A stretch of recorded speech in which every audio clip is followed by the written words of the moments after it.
Hi everyone, I'm Dr. Asha Williams, a chemical engineer and researcher at Cornell University. There is a lot of misinformation circulating about COVID-19 mRNA vaccines, so I'm going to clear the air on some of these myths. In no particular order, I'll be discussing 12 of the most popular ones I've heard.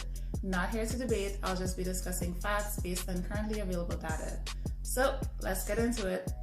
Myth number 1, we can't trust COVID-19 vaccines because they were rushed.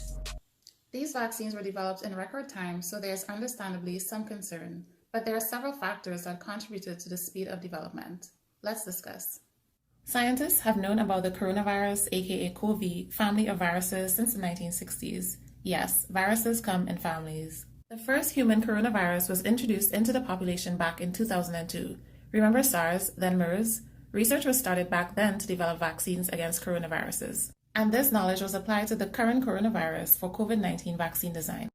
The COVID-19 vaccines produced by Pfizer and Moderna are the first mRNA vaccines to complete all stages of clinical trial and be licensed for use. But the technology has been around for a while, about 3 decades. Human trials of cancer vaccines using this same mRNA technology have been happening since at least 2011. If there was a real problem with the technology, we would have seen it before now. Another factor was the rapid enrollment of vaccine trial participants, over 70,000 persons from Moderna and Pfizer trials combined.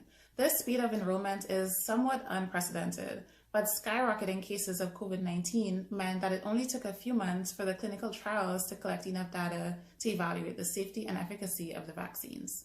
Lastly, the devastating impact of the pandemic caused many companies, governments, and researchers around the world to work together and invest more than ever before into vaccine research. Speed of development does not mean that safety or ethics around the vaccine were compromised in any way.